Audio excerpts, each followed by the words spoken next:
Allora, carissimo venditore, ti dimostro che questa sega è la seconda volta che la utilizzo e a un certo punto, mentre che lavora, si blocca. Ho cambiato la batteria, vi faccio vedere che la batteria è carica, questo è carica, faccio il taglio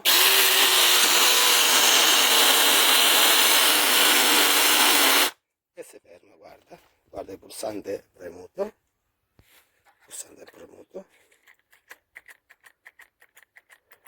hai visto? E non funziona completamente, non ne attacca, non si attacca. Dopo attacca, metto il lavoro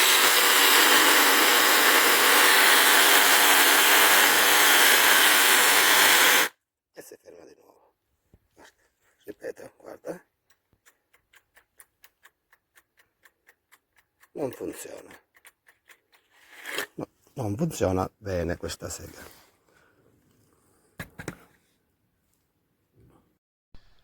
Allora, buonasera colleghi sventurati che avete acquistato questa seghetta per potature. Praticamente una volta ho rotto il carterino, ovviamente ho scritto a chi me l'ha venduto e nessuna risposta. Ho trovato questa soluzione, così potete risolvere anche voi. C'è un binario, praticamente mettete delle rondelle, pressate la lama alla sega e poi rimontate con due viti il carterino, se ve ne è rimasto qualcosa come me, per proteggervi, perché senza questo c'è il rischio che se per caso il lavoro non lo fate bene, praticamente vi può venire, uscendo la lama, può venirvi addosso la mano. Questa funziona così perfettamente, senza problemi. Auguri e buon recupero del vostro attrezzino.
scoppia il sentire,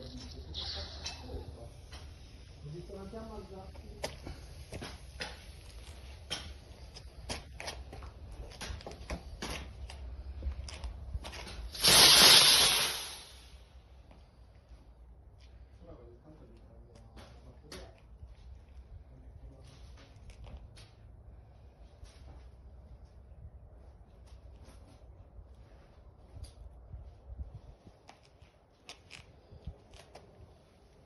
Meno male che non è scoppiato.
scatola arrivata battuta e rotta in diversi punti internamente, esternamente sporca.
Vabbè, l'hai lasciato qualche rametto però.